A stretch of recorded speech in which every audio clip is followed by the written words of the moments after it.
Bien, pues está en la mesa Federico Aznar, autor de este libro que habéis puesto ahí fuera, La guerra, y de otros títulos que ha publicado en otros sellos editoriales. Él es oficial de la Armada, capitán de fragata, si no estoy equivocado, doctor en Ciencias Políticas y miembro del Instituto de Estudios Estratégicos que depende del Ministerio de Defensa. Y nos va a hablar hoy aquí no en términos político-ideológicos de la guerra, sino en términos teóricos, en términos técnicos de lo que significa la guerra. Con Manolo Monereo, pues la verdad, presentarlo me da casi vergüenza. Todos lo conocéis, ha escrito mucho sobre la guerra, lleva meses, yo diría que casi años, anunciando la posibilidad de una guerra, algo que se va concretando cada vez más en el tiempo. Federico Aznar, por razones de desplazamiento, tendrá que marcharse como máximo de tarde a las 8:30, por lo tanto es posible que si en ese momento no hemos acabado, él tenga que marcharse. Y nada más, tienen la palabra los ponentes. Muchas gracias. ¿Se oye bien? ¿O se oye? ¿Pero se oye con la megafonía o solo a mí? Perfecto. Bueno, pues nada, en primer lugar, mis disculpas, pero mañana a las... Pues... A ver, pues no. No, pues no. A ver. Han tratado de silenciarme. Enemigo por todos lados. Por todas partes. A ver. Ahora tiene que funcionar. A ver. Ahora. Perfecto. El toque de feria. El principal enemigo soy yo mismo, o sea que estamos perdidos, el enemigo está dentro. Bueno, pues en primer lugar, disculparme por tenerme que marchar, pero mañana a las 10 de la mañana tengo que dar una conferencia sobre desinformación, y entonces voy a hacer un ensayo con ustedes y les voy a desinformar en el sentido de lo que es una guerra. Porque, bueno, la guerra y la desinformación están relacionadas, porque la ficción de poder es poder y la guerra pues es un choque de poderes. ¿Por qué está de moda la guerra, no? Si yo le dijera las armas, instrumentos nefastos, detestadas por las cosas, donde campan los ejércitos solo crece la maleza.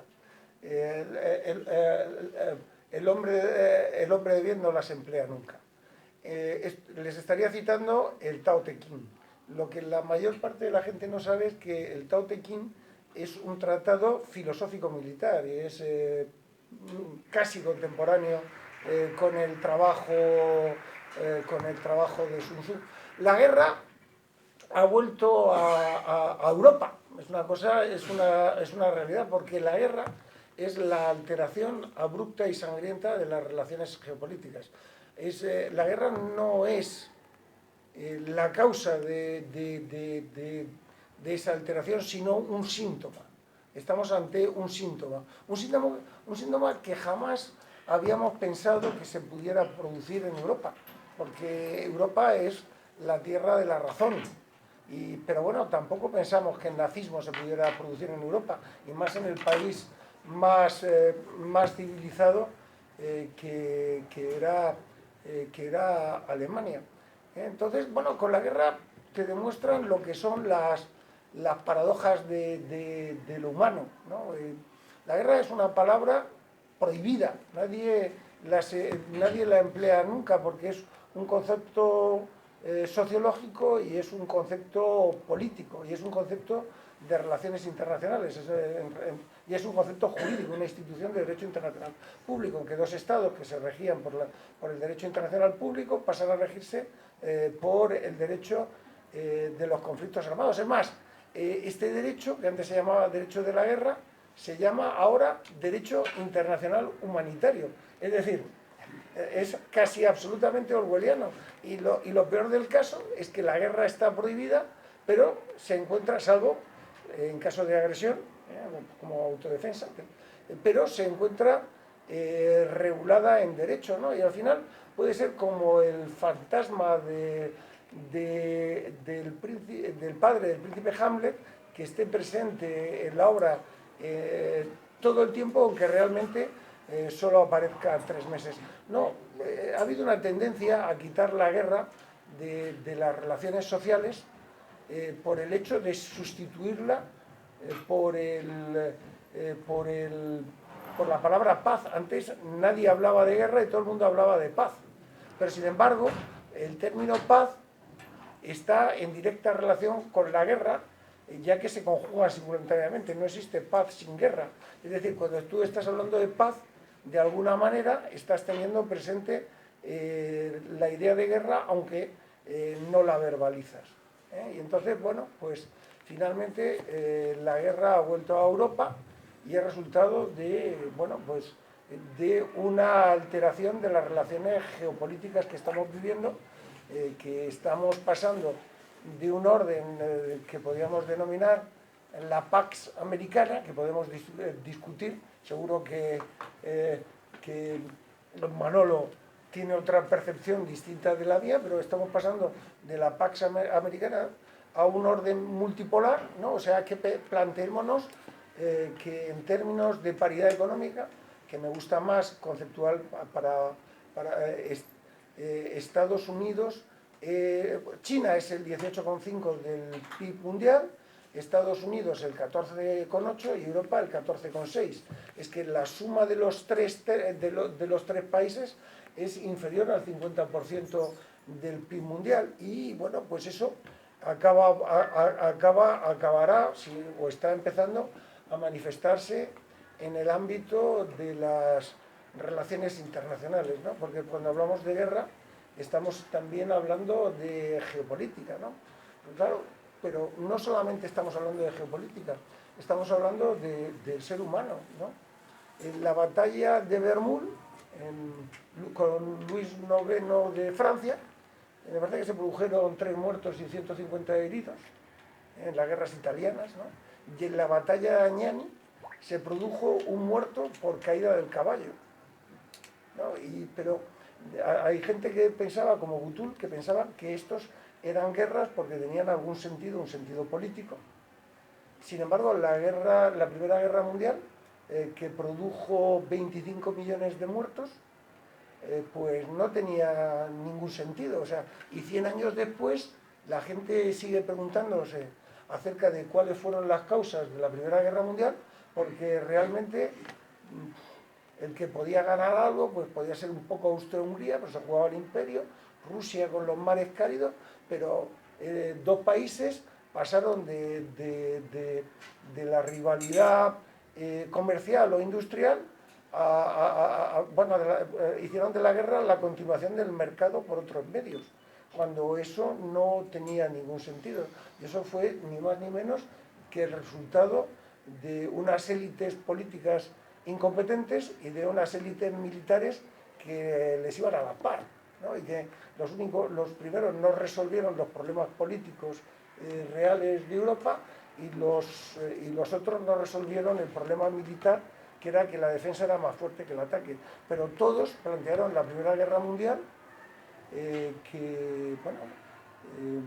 como una guerra que iba a durar semanas. Estaban convencidos de que iba a durar semanas, ¿no? Y produjeron una destrucción que aún hoy siguen apareciendo bombas de la Primera Guerra Mundial. O sea, el caos absoluto. Entonces, bueno, pues el trabajo que presento, y que ha tenido muy a bien presentármelo Miguel en el Viejo Topo, es un poco de lo que falta aquí, o lo planteo yo como un poco de lo que falta en España, que es una base teórica, ¿no?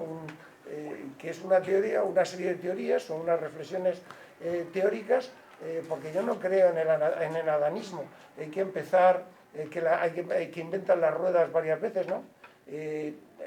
Traigo a colación lo que se ha escrito en mis propios desarrollos, ¿no? Para poderse subir sobre ello, porque la gente en el siglo XXI, y es una frase de André Guzmán que me encanta, no piensa, se informa, ¿no? Entonces, no, ¿estás informado? Sí, estoy informado. ¿Y cuál información es la buena? Pues esta es la buena, pues aquella es la buena, pero he dejado de pensar. Entonces, yo quiero gente, me gusta pensar, ¿no? Que no nos informen, reflexionar sobre lo que está pasando. porque es demasiado importante para permitir que nos informen simplemente sobre ello. Bueno, tenían unas cifras en el siglo XVI, hubieron 17 guerras mayores, 10 en el 18, 5 en el 19 y 5 en el 20. Pero en el siglo XIX se produjeron 15 millones de muertos en combate. En la Primera Guerra Mundial, 25 millones de muertos. En la Segunda Guerra Mundial, 110 millones de muertos. En todo el siglo XX, 187 millones de muertos. Fíjense que el siglo XX era un siglo ordenado, pero Solzhenitsyn decía que los malvados de Shakespeare solamente mataban a 10 o 12 porque no había orden. Es decir, y uno se va a Auschwitz y ve un espacio perfectamente ordenado, porque es un espacio construido por ingenieros para matar. Entonces, en fin, el orden no es garantía, igual que la civilización. Ser civilizado no nos hace más éticos. Y luego estas cifras son falaces, ¿no? Porque la gripe española en el 18 produjo 50 millones de muertos, 25 millones más que la Primera Guerra Mundial. Y cuando Caín mató a Abel, destruyó el 25% de la humanidad. Entonces, hay que interpretar las cifras, los hechos, los datos, no tenemos que dejar... Entonces, bueno, pues yo traigo una reflexión sobre lo que es este fenómeno que se nos había olvidado, ¿no? Y bueno, es que podemos plantearnos la guerra de muchas maneras. Podemos plantearnos la guerra como una sucesión de batallas, ¿no? Que el que gana todas las batallas gana la guerra, es una actividad militar, ¿no? Pero todo el mundo sabe que no es así, que Estados Unidos ganó todas las batallas en Vietnam, Afganistán y Francia las ganó en Argelia, pero luego pues los resultados han sido otros. Podemos plantearnos la guerra en términos de derecho, como una cosa que comienza con una declaración de guerra. El jus ad bello se desarrolla en un cierto modo, el jus in bello, y acaba en un acuerdo de paz, pero todo el mundo también sabe que eso no es cierto. Que Estados Unidos, con todo esto tiene sus citas, quién lo dijo, y a lo mejor me voy a equivocar en algún número.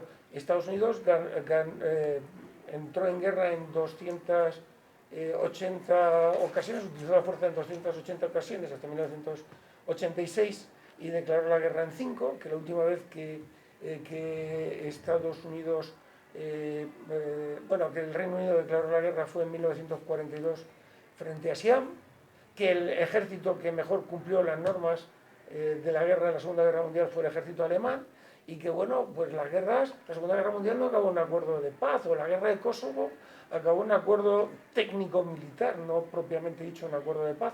Y los acuerdos de paz que se firman, el 50% de ellos, hay estudios que te dicen que suelen durar menos de 10 años. Podemos plantearnos la guerra en términos teológicos para explicar la conducta del Daesh, pero que trate de comprender al Daesh o al Al-Qaeda utilizando la teología no lo va a entender. Podemos plantearnos la guerra en términos económicos, la guerra por los recursos, incluso en términos marxistas, pero no nos va a terminar de explicar la economía todo. Y es que la guerra es eso y un poquito más. La guerra es una actividad política, y el que no la entienda en términos políticos no la entiende en modo alguno. Hay que hacer un análisis político de las situaciones. Al Daesh hay que estudiarlo políticamente, porque si no, no lo vas a entender, por más que recurras a la teología. Y lo militar, una sucesión... El drama de la guerra, de toda la guerra, es que tiene un sentido, y es un sentido político, no tienen un sentido militar. Al militar, oiga, yo tengo pocas ganas de morir en general. Algún día si tengo una bronca muy gorda, sí, pero no, normalmente no. Entonces, no le busquen un sentido militar, búsquenle un sentido político. Además, la guerra es un hecho social, es un hecho social, y se hace con las herramientas. Si ustedes se van a la Biblia, verán que le dicen transformarán sus espadas en arados y sus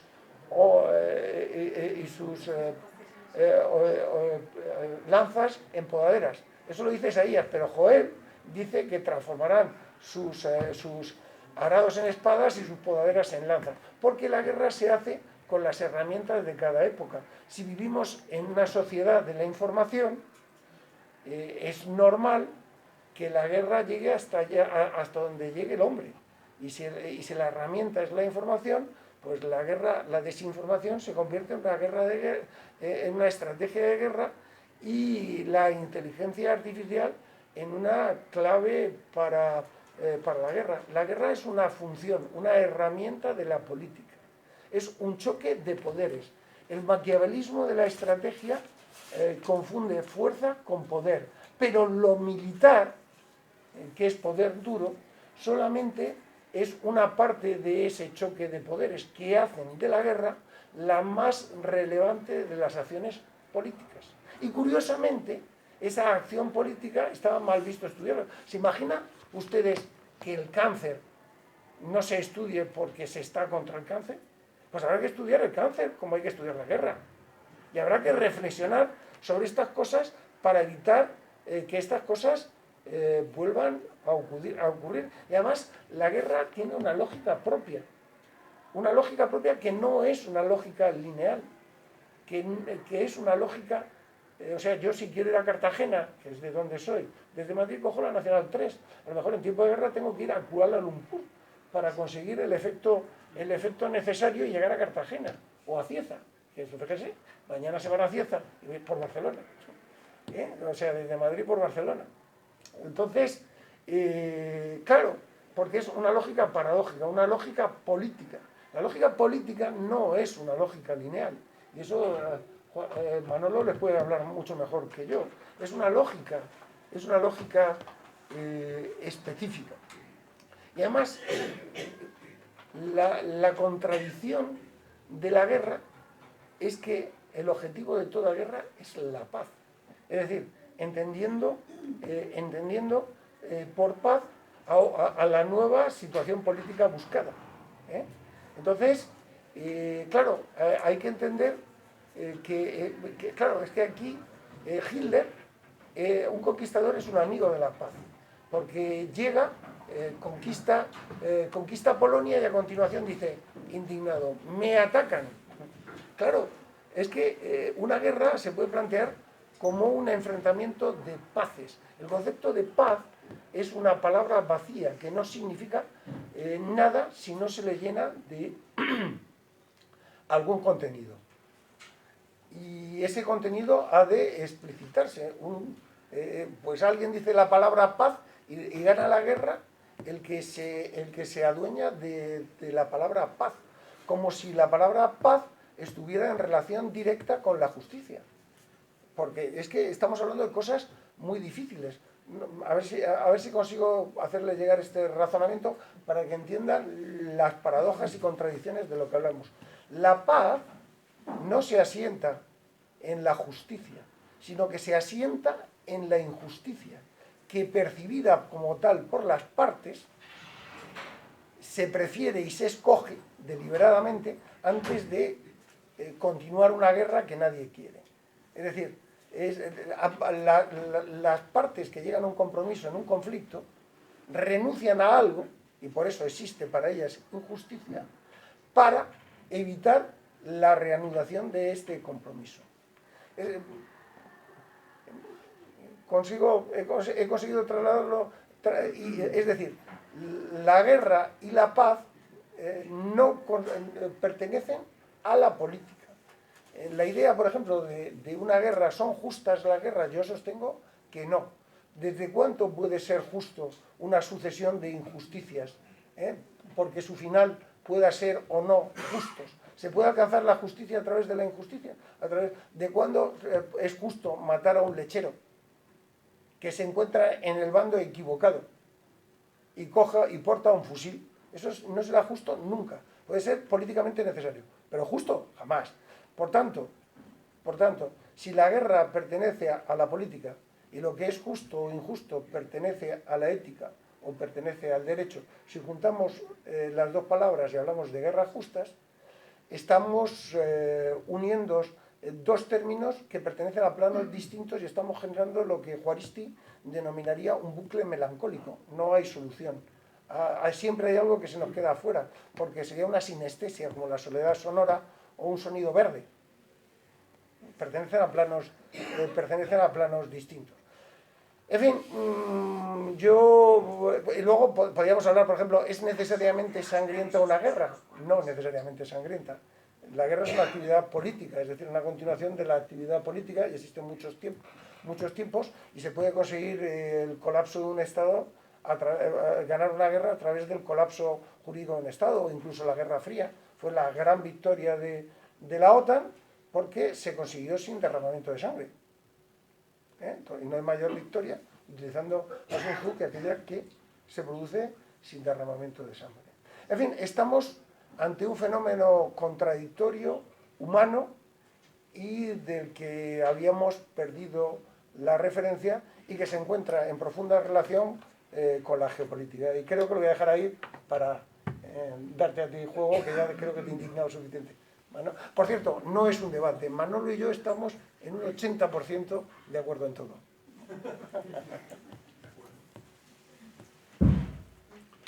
Bueno, para mí es una satisfacción estar aquí por varias razones, ¿no? Una primera porque veo a viejos amigos de toda la vida, que gracias a Dios y a la Virgen María pues están vivos, cosa que me alegro mucho, muchísimo.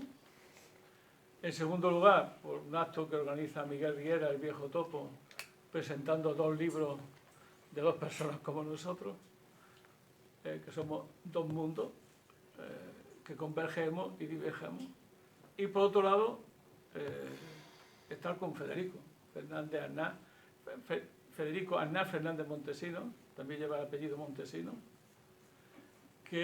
con el que he coincidido muchas veces y algunas de ellas invitado por él a sesudas reuniones del Instituto Español de Asuntos Estratégicos para hablar de temas tan apasionantes como el Sahel o sobre el terrorismo internacional. Esto tiene una cierta importancia para mí, ¿no? Yo sé que estas cosas ya no se llevan, estas cosas ya no interesan, ¿no? Pero yo vengo de una cultura política que siempre le prestó mucha atención a los temas militares, de la cultura militar y aquello que se llamaba en los viejos tiempos el trabajo en la Fuerza Armada, que ha desaparecido de nuestra visión, ¿no?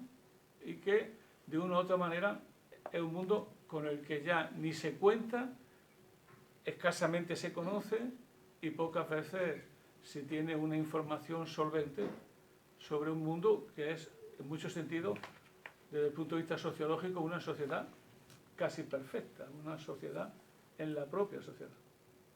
Y desde hace años me vengo dedicando a eso. Federico es uno de los que me ha ido introduciendo en ese mundo.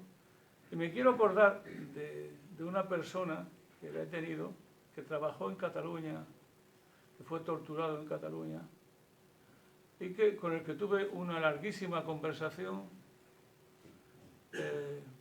en los años de la transición, que se llama Vicente Cascarra. Vicente fue el responsable de asuntos militares del PC en la transición, fue un extraordinario traductor del ruso, entre otras cosas fue uno de los traductores de Chevengur, que Paco apreciaba mucho. Era aragonés, era oficial,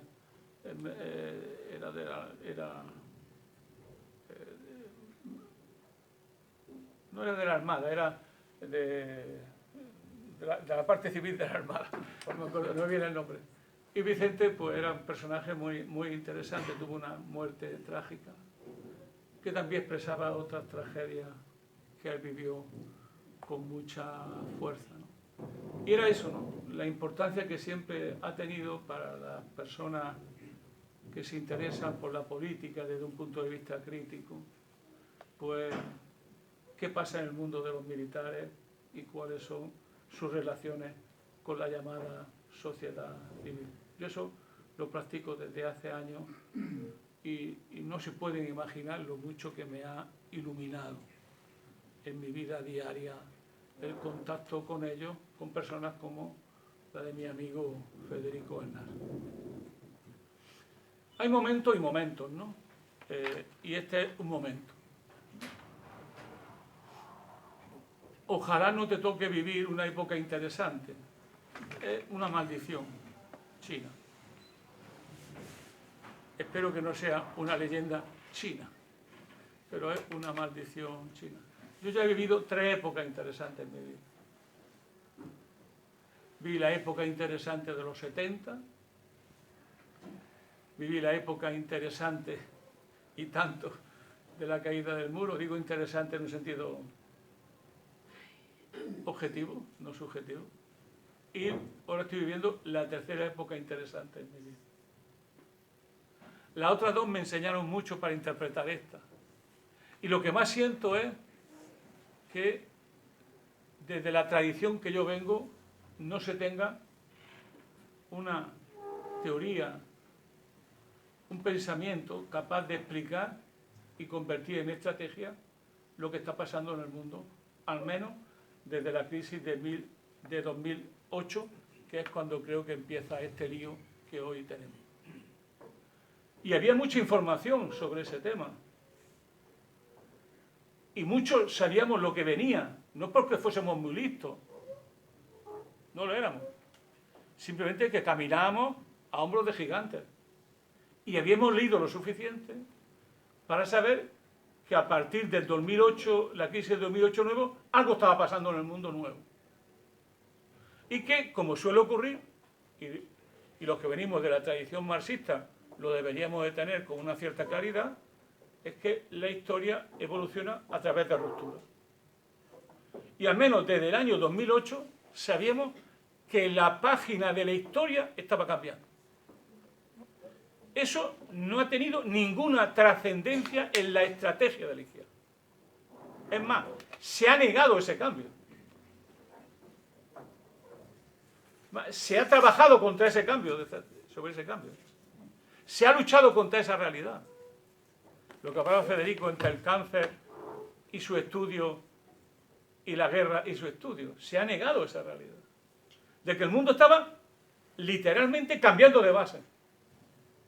Y que eso tenía consecuencias estratégicas, decisivas en las políticas de la izquierda, en la política del movimiento obrero y de lo que quedaba de esa tradición revolucionaria del movimiento obrero. Sin embargo, eso no se ha tenido en cuenta. Y todas las voces que había a nivel global, desde Giovanni Arrighi, José Luis Fiori, Wallerstein, Samir Amin, Utar, todos aquellos que llevan años ya diciendo, oye, está pasando algo muy serio, bueno, sobre eso no ha habido ninguna consecuencia. Es más, llega el 15M y llega el mundo, que luego terminó en Podemos, que creció negando esa realidad. Como si eso no tuviera importancia, como si eso no existiera, cuando todo el mundo sabía que estaba pasando algo. Aquello que decía Ortega en los años 30. ¿Qué pasa y por qué nos pasa? Viniendo de la tradición que yo vengo, es casi un crimen intelectual.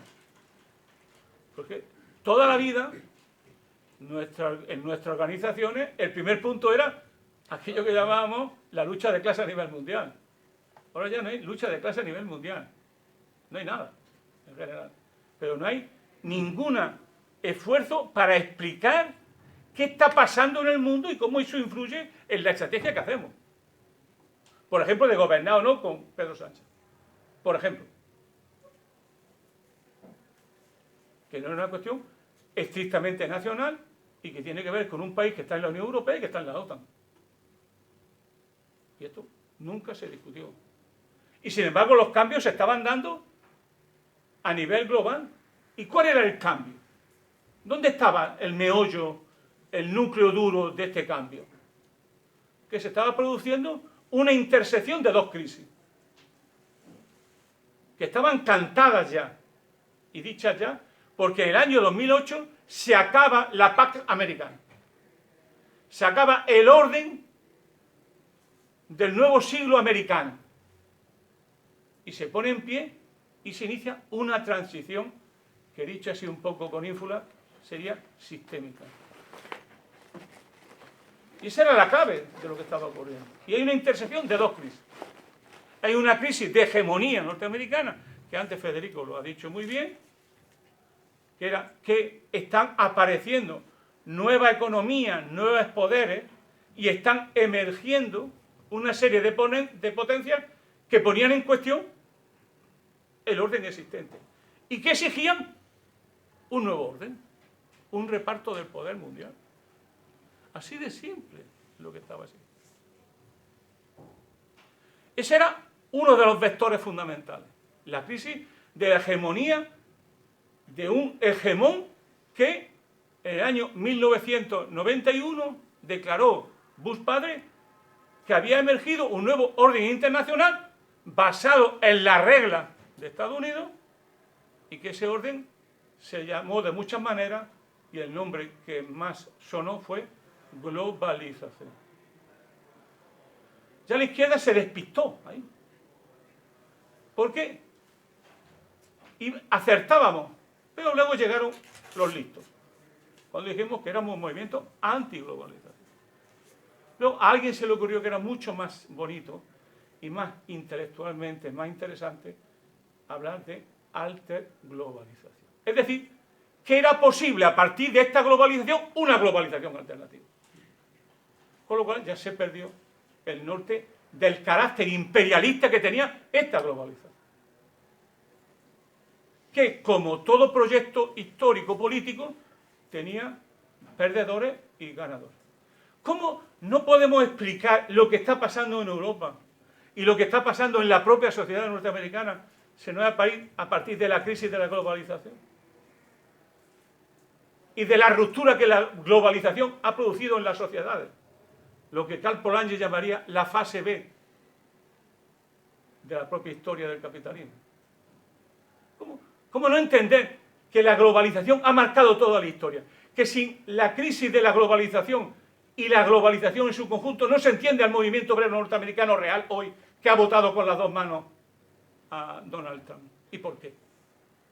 Y la guerra de clases que hay en Estados Unidos, ¿y por qué? Y la guerra civil latente que hay en Estados Unidos, ¿y por qué? Cuyo reflejo es Trump. Si no se ve eso, no se entiende casi nada.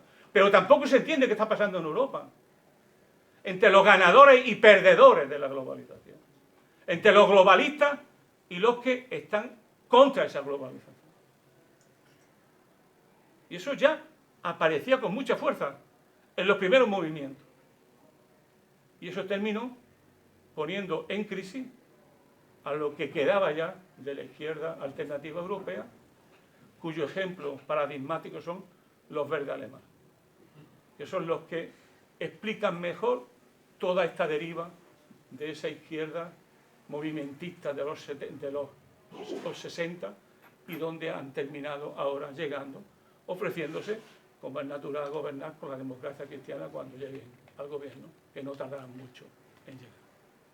Bien, ese era el primer vector de la crisis. Pero había un segundo vector, todavía mucho más dramático, que es la crisis de Occidente. Lo que el Manuel Todd ha llamado la derrota de Occidente. Que, por cierto, aún no se ha producido. Porque Occidente tiene la primacía económica, política y político-militar mundial. Todavía la tiene. Claramente, además. Que parece que se olvida. Que la tiene. Por eso la paz está en peligro. Porque la tiene.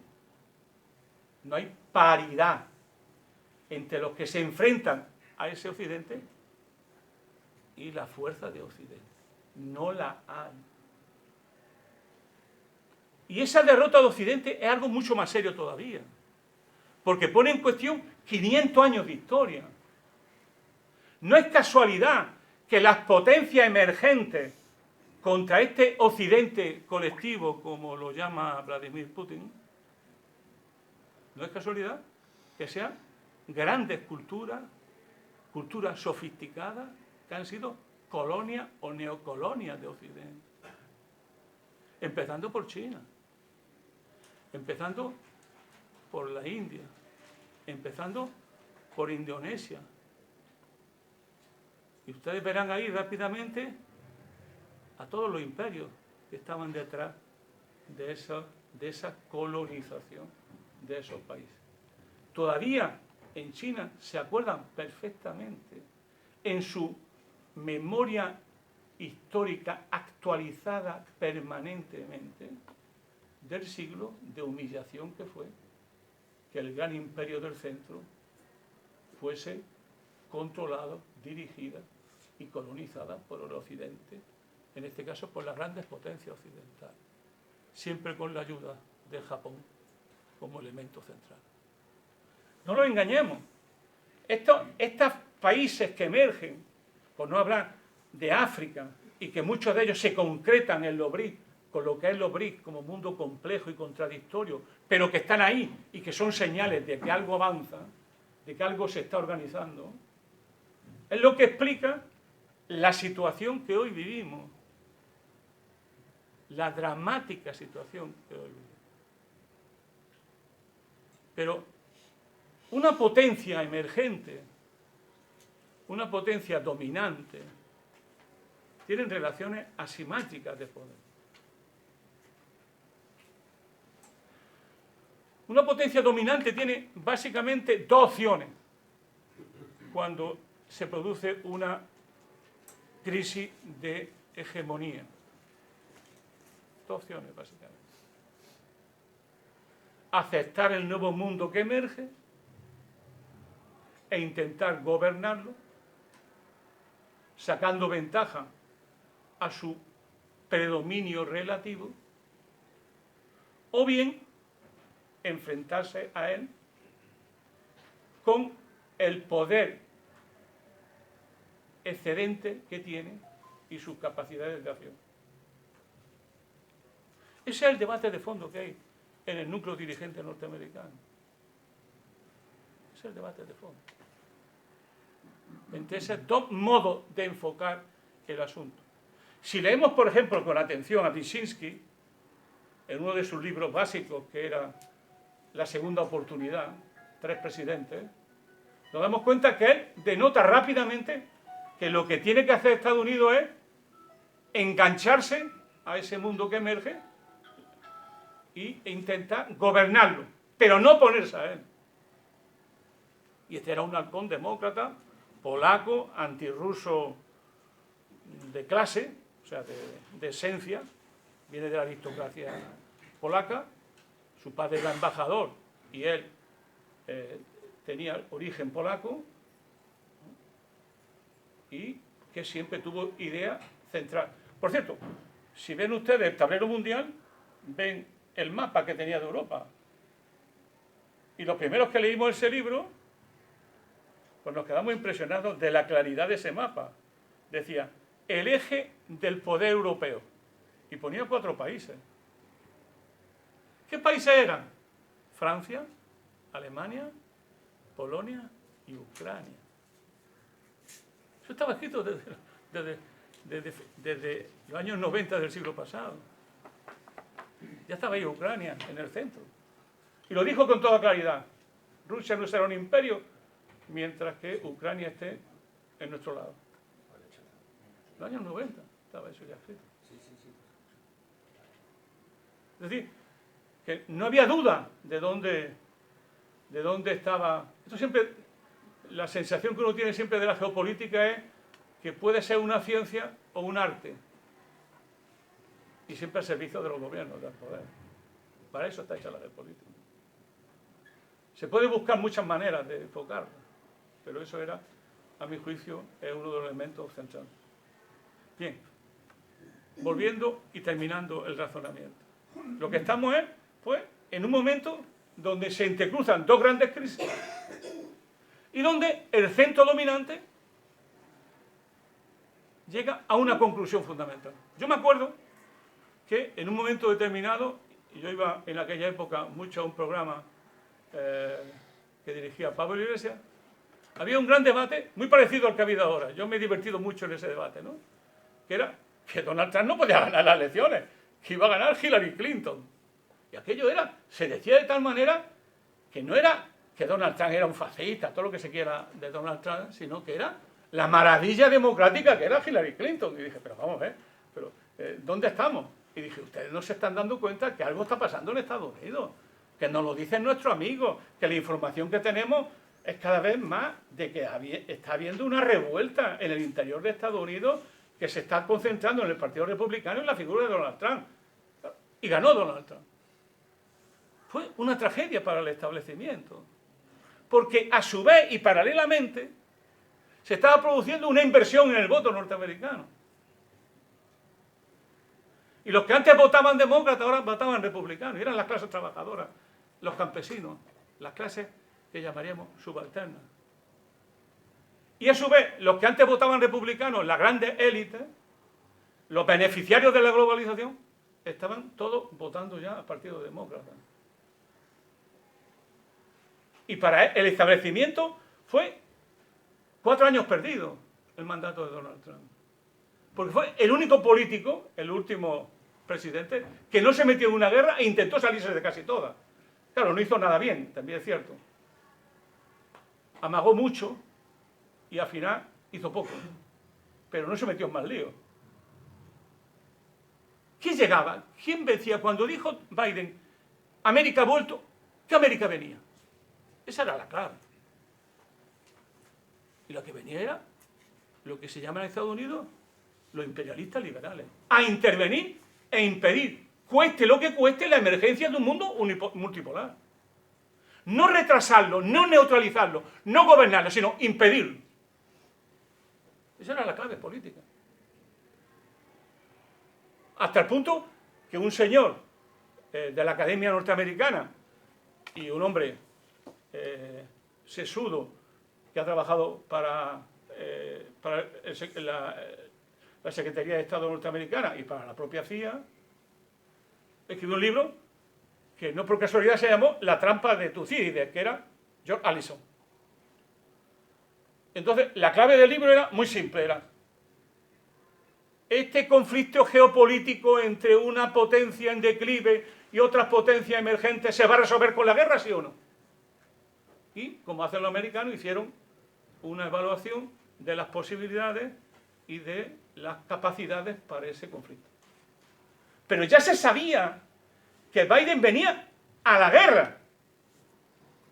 Quien no lo quiso saber es porque no quería y no le interesaba hacerlo. Y lo primero que hizo fue salir de Afganistán, que aquello era una causa perdida y que hacía falta otra fuerza. ¿Otra fuerza para qué cosa? Para una estrategia de impedir el surgimiento de una alternativa a Estados Unidos. Desde el año 90, Estados Unidos ha tenido dos políticas, una en positivo y otra en negativa, que todos los presidentes han cumplido, incluido Donald Trump. La primera teoría es esto que llaman ellos finamente el orden internacional basado en reglas. O sea, un orden internacional basado en sus reglas. Como dice Robert Kagan, nosotros ganamos la Tercera Guerra Mundial, hemos impuesto, y aquellos que se opongan a estas reglas tienen que ser derrotados, económica, tecnológica, comercialmente o militarmente. Y se convierten en estados parias, en estados canallas. Eso es el primer eje de la política norteamericana, que le han cumplido a rajatabla. Y el segundo eje es más sofisticado y es negativo. Estados Unidos no va a consentir, cueste lo que cueste, que haya una potencia emergente capaz de poner en cuestión el orden y su predominio en ese orden. Y han sido absolutamente coherentes. Los incoherentes han sido los que han hecho acuerdos con ellos y no se han dado cuenta que eso funcionaba. ¿Y quién eran los incoherentes? El equipo actual ruso,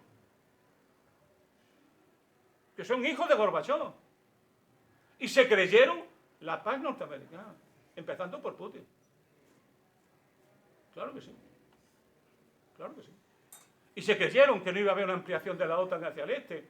Y se creyeron que Rusia iba a jugar un papel fundamental en el nuevo orden internacional. Y se creyeron lo de la paz mundial. Y se creyeron el gobierno de las Naciones Unidas. Y que ahora nos íbamos a dedicar a los dividendos de la paz para resolver los problemas globales.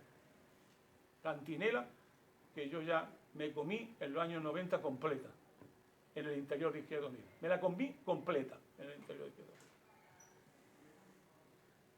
Completa me la comí. Hasta las lágrimas me la comí. ¿No? Ese mundo, los herederos de ese mundo son los que están gobernando ahora mismo en Rusia. Todos. Empezando por Primakov. Empezando por Primakov. ¿Cuándo Primakov se dio cuenta que las cosas no funcionaban? Cuando la OTAN empezó a bombardear Yugoslavia y Serbia. Ahí es cuando se dio cuenta. Iba en un avión. Primakov iba en un avión de Moscú a Estados Unidos. Y cuando se enteró, dio la vuelta. Y dijo, ya, aquí tengo que ir yo a Estados Unidos. ¿Qué tengo yo que hacer allí? Y se dio cuenta que el orden basado en reglas es el orden, es la paz norteamericana. Según los intereses, el modo de ver la vida, la sociedad y la política de Estados Unidos. Bueno, eso es lo que hoy está en crisis. Eso es lo que se ha definido hoy. ¿Y el problema dónde está? Que a partir de ahí, ellos individualizaron muy bien la situación internacional. La vieron con mucha claridad, documento tras documento. ¿Cuál era el enemigo? En el sentido de Kallenmith. ¿Qué era el enemigo real? Era China. Era China.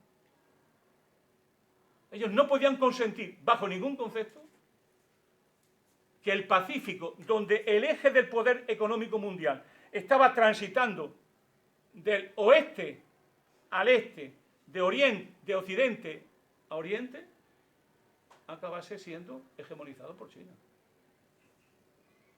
Y sabían, como ya vieron en el caso de Japón, lo sabían en el caso de Japón, hay que entender muy bien la política norteamericana con Japón para entender su política sobre China, como igual que hicieron con Japón, ellos también lo van haciendo y lo van a seguir haciendo contra China. Pero para ganarle a China era fundamental resolver un problema previo, que era la Rusia de Putin. Ese era el problema previo. Y una gran potencia lo es porque tiene agendas complejas para todos los problemas internacionales. Y Estados Unidos la tiene. Y aparece la Rusia de Putin. Y aparece Maidán, el MiG-1 y MiG-2, el Nord Stream 1 y el Nord Stream 2. Y aparece la gran política anglosajona con respecto a Europa. La vieja política que Mackinder nos enseñó a valorar desde siempre, desde finales del siglo XIX y principios del siglo XX. Que el problema que hay que evitar, cueste lo que cueste, es una alianza entre Alemania y Rusia. Eso ha dividido a Rusia, ha dividido a Alemania siempre. Y los alemanes son tozudos en el error. Tozudos en el error. Le costó la Primera Guerra Mundial, le costó la Segunda, y me temo que esta le va a costar también una temporada larga de convertirse de nuevo Alemania en el problema de Europa y no en el hegemón de Europa. Pero esa es la clave. La clave era, cueste lo que sea, impedir que Europa tenga una alianza estratégica con Rusia. Porque además son sociedades y economías complementarias. Sociedades y economías complementarias.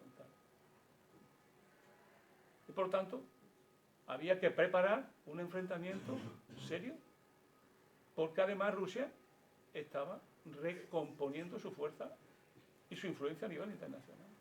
En este momento hay 33 países de África con acuerdos militares con Rusia. En este momento.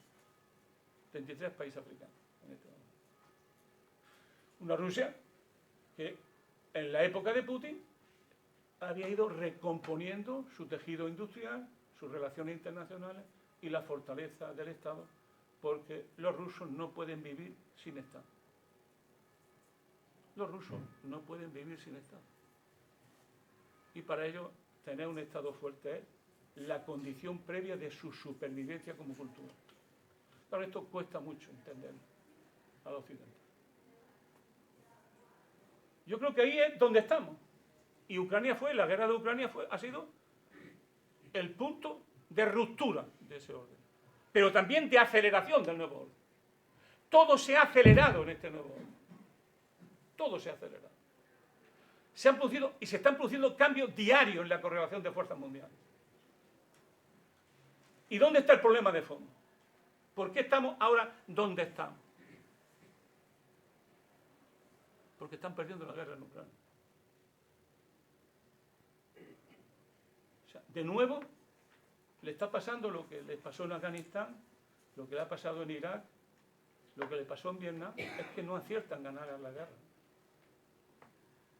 Y están perdiendo la guerra en Ucrania.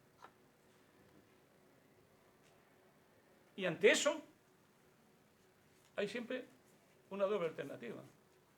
Sentarse a negociar la paz o la escalada. Y estamos en escalada. En estos días se está hablando, madre mía, de cosas muy serias. De meter armas nucleares en Ucrania. Y la segunda es de mandar fuerzas de la OTAN a la propia Ucrania. Diréis, es una locura. Yo lo quiero pensar así. Pero estamos en un interregno. Porque ha habido un pequeño cambio en estos años también. Que es que lo impensable ha pasado. Que es que Donald Trump ha ganado la elección. Y que Kamala Harris no ha ganado la elección.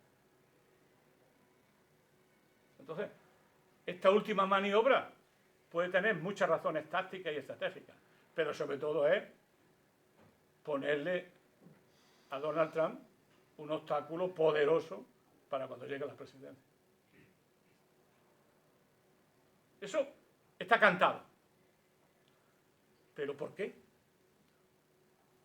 Claro, ahí es donde aparece el gran problema que tiene la Unión Europea en este momento.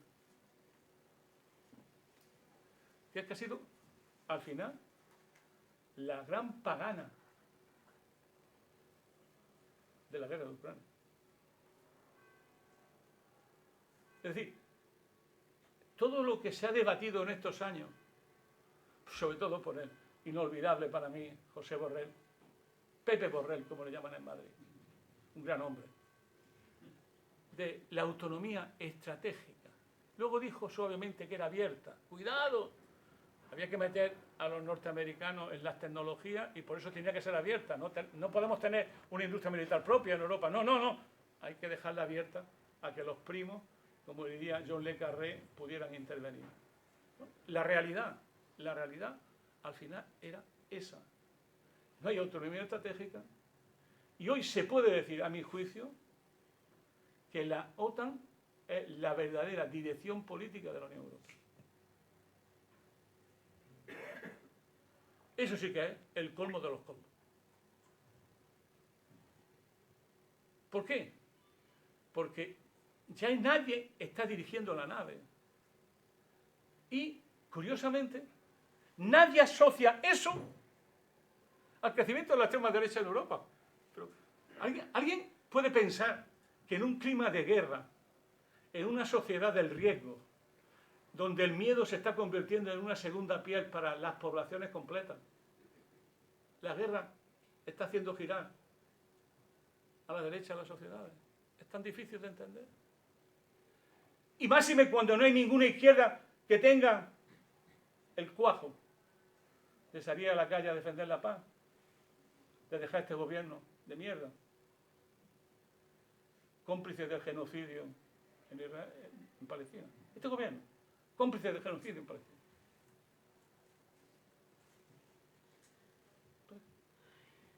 Al final, la gente, las personas, suman, hacen restas y al final deciden. Y están decidiendo que quien mejor lo representa es la extrema derecha. Y por eso están relacionados, como siempre ocurre en la guerra, tres cuestiones. la cuestión democrática, la cuestión social y la soberanía y la independencia. Y eso es donde estamos. ¿Va a haber una guerra? Cuando pusimos el título al libro, pusimos interrogantes y nunca supe si había que haber puesto interrogante o no. Pues estaba claro que de seguir así vamos a la Tercera Guerra Mundial. No me cabe ninguna duda, porque además se está convirtiendo en una profecía autocumplida. Los dirigentes de la OTAN, empezando por el actual jefe del Estado Mayor, ha vuelto a repetir ayer y antes de ayer que hay que prepararse con una guerra contra Rusia, que hay que incrementar los presupuestos militares. Es más, dijo una frase muy interesante, y para escuchar bien, que a lo mejor era necesario cierto ataque preventivo a Rusia antes de que ella atacara. Esto lo está diciendo gente que representan al Estado Mayor de la OTAN, al Estado Mayor de Alemania, y han puesto fecha, ¿no? Del año 27 y del año 30 para una futura guerra. Puede ser propaganda, ¿cómo no? Vivimos en la sociedad de la desinformación, como nos dice nuestro glorioso gobierno, que a su vez han prohibido toda la prensa rusa en España y ponen obstáculos que conozcamos la opinión de los rusos. Pero no importa porque son malos por naturaleza. Son los malos. Bueno, a ver, déjame que me defienda. No, pero si yo no te estoy atacando. No, no. Entonces, ¿a dónde voy? Es que estamos donde estamos. En una situación muy complicada y donde hay un libro que recientemente lo ha vuelto a sacar Perry Anderson, que es un libro de Clark, que se llama Sonámbulo, que es un libro que tiene que ver con lo que decía antes Federico muy bien, aquello de que no sabemos todavía las causas reales de por qué se fue a la guerra. Y él cuenta esa coyuntura histórica de que se fue yendo a la guerra y se terminó en la guerra. O sea, la dinámica de la escalada y de oferta-reacción, oferta más grande, oferta más pequeña, yo reacciono, tú reaccionas, yo te ataco, yo me ataco, llegará un momento en que alguien dirá, oye, si tenemos una nueva estrategia nuclear y ustedes me amenazan con meter bombas nucleares en Ucrania, pues ya verán ustedes lo que yo voy a hacer inmediatamente después. Ahora bien, pero ese no es el único conflicto. Hay otro, en Gaza y en Oriente Medio, que tiene que ver entre Israel e Irán. Y ese no es un conflicto pequeño. Porque si algo tiene ganas Netanyahu es de meter mano ahí y de ir a la guerra. ¿Qué ocurre? Que cada vez que pasa más el tiempo, Irán se prepara mejor y a su vez tiene alianzas más sólidas, sobre todo con Rusia, pero también con China. Y a su vez se ha producido un fenómeno muy peligroso para Estados Unidos, que sus aliados estratégicos no están tan claramente aliados ahora, empezando por Arabia Saudita. Están en los BRICS, junto con Egipto, junto con Etiopía, junto con Irán. Es decir, la cosa está cambiando, pero podemos estar deslizándonos ante un tema muy complicado. Termino, querido Federico.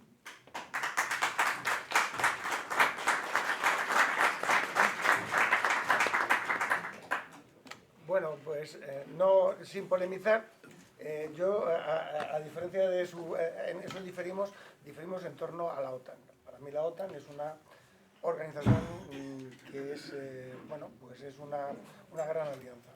En sentido, a ver, si uno se lee el libro de Brzezinski decía, formulaba, en el sentido de que en 25 años, o sea, daba una fórmula para que prolongar la Pax Americana algún tiempo más, sabiendo que ese cambio había de producirse. O sea, la globalización no es un proceso pacífico, es un proceso de racionalización cultural, pero la Pax Americana que ha traído la globalización, eso es así, ha producido lo que se conoce como el ascenso en los demás. Es decir, ha consentido, y eso es una cosa muy positiva, el desarrollo de los países de un modo tal que superan en términos relativos el poder de Occidente. O sea, la suma de, lo decíamos, de China, Rusia, la Unión Europea y Estados Unidos es inferior al 50% del PIB mundial. Entonces, y esa situación no se daba antes. Es más, la Pax Americana pues ha beneficiado a países como España. O sea, España, yo soy de Cartagena y recuerdo cómo era Cartagena hace 40 años y veo ahora qué es Cartagena, o sea, cómo es, o sea, el desarrollo que ha tenido España. Cuando éramos pequeños éramos países en vías de desarrollo. Es decir, recordemos de dónde venimos y dónde estamos actualmente, y yo creo que estamos mejor de donde estuvimos hace 40 años, y eso se lo debemos a la Pax Americana. Occidente sigue manteniendo su primacía, estoy de acuerdo con él, con Manolo, pues el gasto militar en términos tecnológicos, Occidente sigue avanzando. ¿Qué es Occidente? Pues Occidente son tres cosas. Occidente es una cultura, que es, bueno, es una civilización, es decir, es un acervo cultural. Si vemos, Huntington decía que Latinoamérica no pertenece a Occidente, y decía, y además lo decía así, que me horrorizaba, pero porque tenía su cultura, tenía elementos indígenas que habían sido eficazmente aniquilados en América del Norte. Yo cuando leía esto decía, esto lo dice aquí en España y te crucifican, lo dice Huntington y aquí no dice nadie nada. Es decir, no podemos ser tan acríticos. Pero bueno, yo creo que América del Norte, yo creo que Latinoamérica pertenece a Occidente. Pero bueno, Occidente a día de hoy es Estados Unidos, es América del Norte y es Europa, y es la organización que los liga, que es la OTAN. Que la OTAN no tiene ejércitos.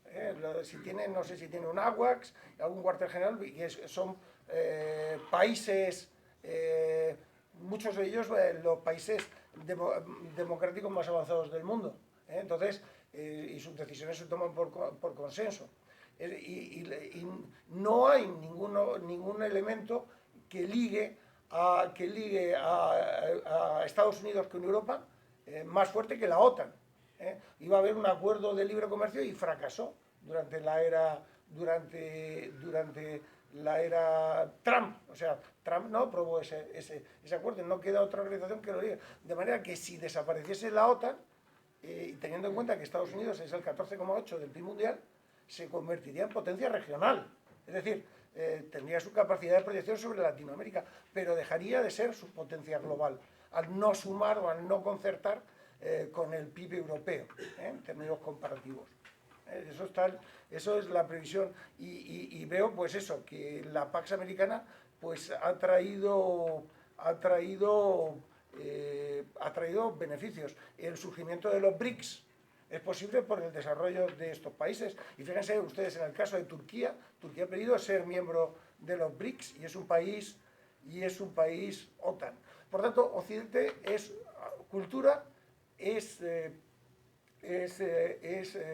OTAN, y es también estándares tecnológicos. En el informe Draghi, que salió ahora, pues decía que Occidente no podía permitirse prescindir de China en sus relaciones, puesto que Europa no podía prescindir de China en sus relaciones, porque no tenía capacidad tecnológica suficiente, autonomía. Y es que no hay empresas tecnológicas. Quiero recordar que habían 3 o 4 entre las 100 primeras tecnológicas en el mundo. Entonces, necesitamos invertir en innovación. Luego, el ir hacia un mundo multipolar, dejar o abandonar la multipolaridad desequilibrada, no hace que, o sea, la multipolaridad, por decirlo claramente, no hace necesariamente al mundo más pacífico.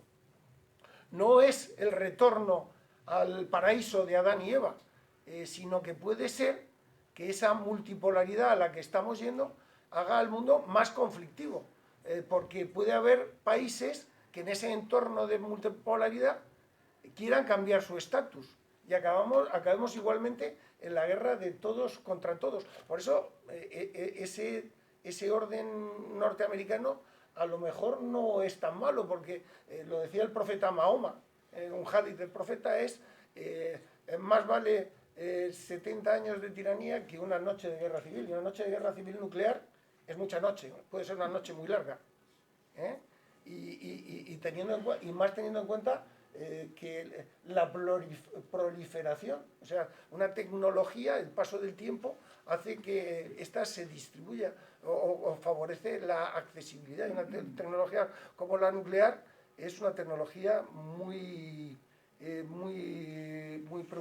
preocupante. Claro, es que cuando en un entorno, cuando en el siglo XXI se presentan las cosas como claras, yo me inclino a pensar que algo se nos escapa, porque en el siglo XXI, en el siglo de la complejidad, lo que es claro, la claridad, si tú te vas a Auschwitz, volvemos otra vez, te encontrarás con un espacio claro, ¿eh? Y la claridad puede ser muy malo. En fin, ahí lo veo. ¿Manolo? Eso es en el 20%. Eso es el 20%. Venga, yo ya he terminado. O son ustedes los que tienen que hablar ahora. La mesa ha acabado, podemos pasar la palabra a quien quiera tomarla entre los asistentes. ¿Alguien quiere decir algo? Aquí una compañera. Nada, muchas gracias, muy interesante todo. Yo quería preguntarles... No te oye. Muchas gracias. Muchas gracias. Yo quería preguntarles ahora, como está todo tan revuelto y una ley, y la verdad es que causa preocupación, lo que he comentado antes, que ahora Biden está diciendo que puede incluso llevar armas nucleares dentro de Ucrania, o que las fuerzas de la OTAN entren en Ucrania y demás, esto elevaría mucho la tensión, obviamente, ¿no? Y esto junto con el tema de Israel, que ahora se hacen las paces, bueno, perdón, las paces no, el cese, el armisticio, el cese del fuego, ¿no? Pues incluso no sé si leí que decían que si Netanyahu estaba pensando en ir hacia Irán y demás. También estas guerras, digamos, que están, pues Israel obviamente es pro-occidental, Hezbollah, Hamas, subvencionados por Irán. Yo quería preguntaros si con todo esto, más el rearmamento que está habiendo en países como Argelia o Marruecos, países que están siempre muy enfrentados, ¿cómo ven?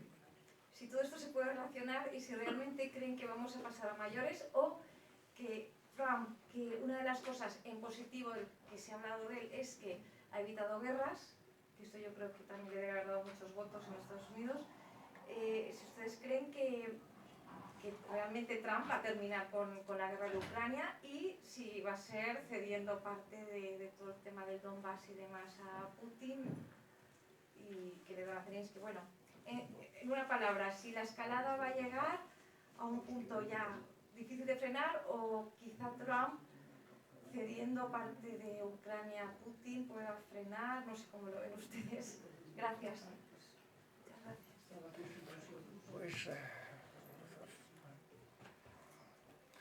yo creo que la complejidad del siglo XXI hace que los países no puedan hacer todas las políticas que les gustaría, sino que están condicionadas por su entorno, porque aquí hay un entorno que obliga a la concertación. O sea, hay muchas paces.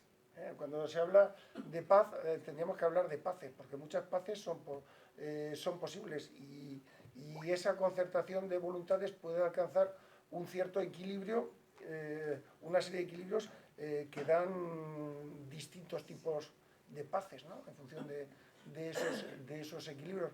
Lo que está claro es que esta guerra, yo la veo como una guerra por la definición de lo que es Occidente. Para mí Rusia es un país que pertenece a Occidente, que su cultura no es una cultura que sea a día de hoy una cultura propiamente democrática, pero que es un país que es Occidente. España, o sea, Rusia ha estado ausente de Europa desde prácticamente la revolución bolchevique.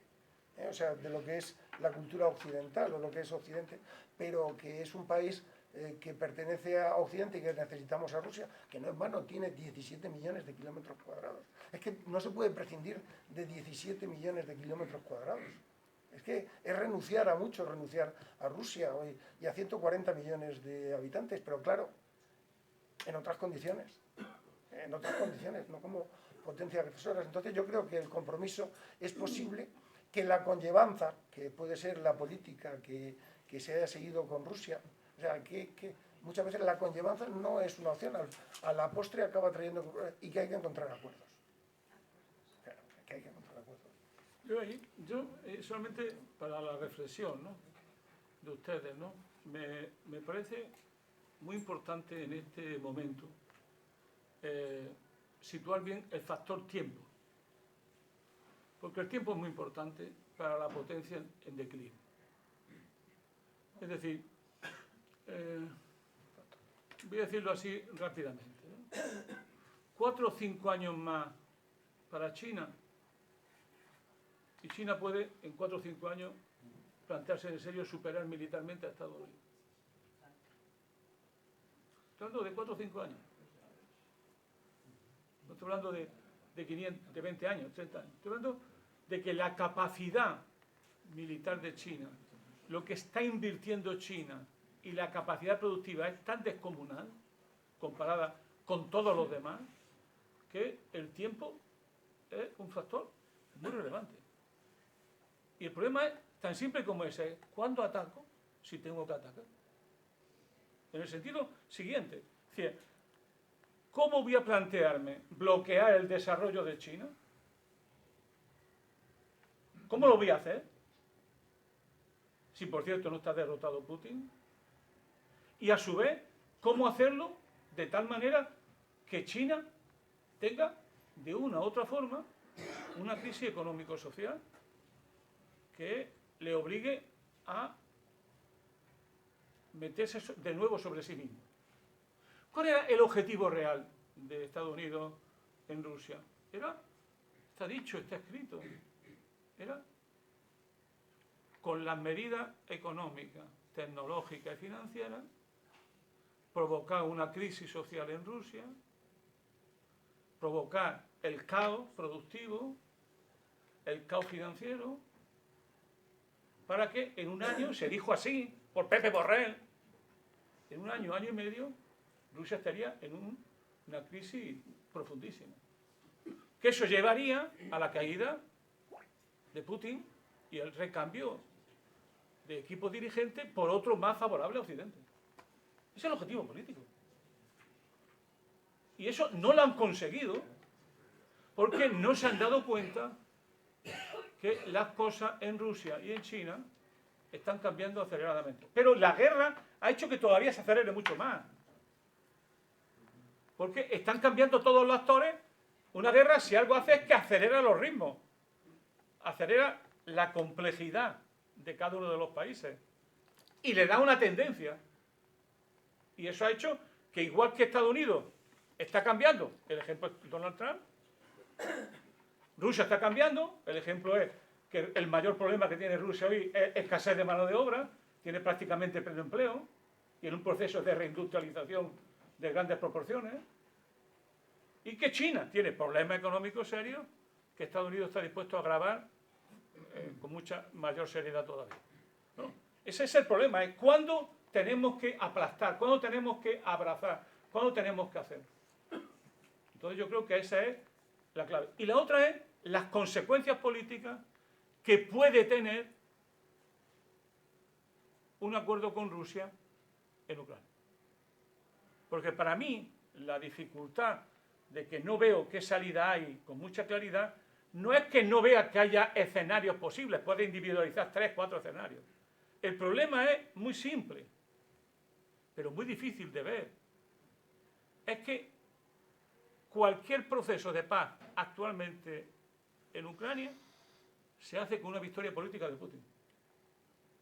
Eso es inaceptable para Occidente, inaceptable para la Unión Europea, inaceptable para Schulz, inaceptable para Macron. Han invertido muchas horas mucho dinero, muchos medios en decirnos que van a aplastar a Rusia. Y no lo han podido conseguir.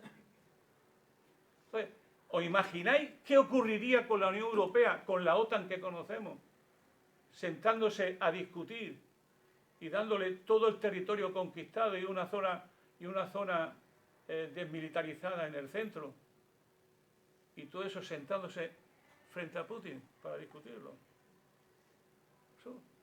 ¿De qué ha servido la guerra entonces? ¿De qué ha servido el conflicto? ¿De qué ha servido Maidán? Yo creo que ahí es, para mí, la dificultad política, no militar, que como decía muy bien Federico, militar es una herramienta de la política, sino ese es, para mí, lo que me hace ser, no diría pesimista, pero ser muy cauto con las posibilidades de un acuerdo de paz en Ucrania, porque eso significaría gravísimos costos para las élites políticas europeas que hasta ahora mismo están no solo alineadas con Estados Unidos, sino superando a Estados Unidos, y ahora mismo mucho más, porque tienen que intentar plantarle cara, según dicen ellos, yo comprenderáis que me lo tome con un cierto escepticismo, a Donald Trump. Si me permites, dos ideas más. Economía futura. La economía marca el futuro, es decir, la superioridad económica marcará la superioridad política en el largo plazo. La complejidad ha hecho que tengamos más relaciones con todos. Donde hay relaciones hay conflictos. A mayor número de relaciones implica mayor número de conflictos. Lo que pasa es que hay otras relaciones y que hacen que esos conflictos se diluya o pierda fuerza. La cuestión es que los conflictos locales, y el caso de Ucrania puede ser ejemplo, se pueden globalizar en un entorno como el de la globalización que favorece a ello. Pero esa existencia de relaciones nos hace que debamos ser capaces de superar, hacernos tan civilizados que seamos capaces de superar la lógica de amigo-enemigo, de que dejemos de pensar en los países en los términos de conmigo contra mí. Aquí en este mundo todo el mundo va a lo suyo excepto yo que voy a lo mío. Y los países tienen que, tienen que aceptar que es posible crecer sin confrontar. Porque si no, si vamos a un escenario de multipolaridad, por ese camino vamos a ir mucho peor que con el escenario que te hemos tratado crítico de la Pax Americana. O sea, ¿cómo vamos a ir a un mundo multipolar si cada vez que nos dedicamos a confrontar con el otro, que el otro solamente puede ser mi subordinado o mi enemigo? Es que así no hay manera. Una cosita de divertimento entre mi debate entre él y yo, que es una cosa que decía Julian Freud, hablando de enemigos. Dice, el problema existencial de la figura del enemigo no es un problema de uno, es un problema de los otros. Es decir, tú no eres enemigo porque te guste ser enemigo, sino porque otro te señala como enemigo. Ese es el problema que hay en la política internacional, que es cuando alguien dice, tú eres mi enemigo. Trotsky, cuando decía aquello de que puede ser que a ti no te interese la guerra, pero a la guerra le puedes interesar tú. Yo me gustaría que me declararas, si puede, Federico, hay en tu libro un capítulo referido al terrorismo. Sí. A lo mejor es que no hemos estudiado con suficiente profundidad, ¿no? Pero me parece que haces una equivalencia entre los movimientos de liberación nacional y los grupos terroristas. Y yo he hecho faltar también en el análisis, por ejemplo, cuando hablas sobre los grupos terroristas en Siria, cómo los países occidentales han financiado ese terrorismo, porque hay ya pruebas más que abrumadoras de que ese terrorismo está financiado por Occidente. Y en cambio, en el capítulo en concreto, no mencionan, por ejemplo, el papel del uso del terrorismo por parte de los países de la OTAN para imponer su política y su agenda política en una zona o en otra de Europa. A lo mejor es que no he leído con suficiente... Bueno, es que yo eso más lo calificaría, más que lo que ha habido en Siria y en estos países, lo calificaría propiamente como guerra híbrida. o incluso modelos asimétricos, guerra híbrida, porque se ha utilizado el terrorismo como una herramienta junto a elementos convencionales. Piensa que el ejército de el Daesh allí era parte del ejército de Saddam Hussein, eran la gente de Saddam Hussein, que no debía ser, que eran militares profesionales los que se habían incluido y habían formado parte del Daesh. Entre el movimiento, el terrorismo no existe propiamente una definición de terrorismo, porque el terrorismo es una estrategia que pueden utilizar los movimientos de liberación nacional o no. Es decir, el terrorismo es una forma de lucha por la legitimidad. Es terrorismo si no tiene legitimidad, y es un movimiento de liberación nacional si tiene legitimidad. Entonces, el matiz de la legitimidad es clave. Además, el terrorismo es ficción de guerra en la medida en que es ficción de poder. Y lo que se daba en esa región, en Oriente Medio, no es propiamente ficción de poder, sino ejercicio efectivo del poder en un área que llegó a ser del tamaño del Reino Unido.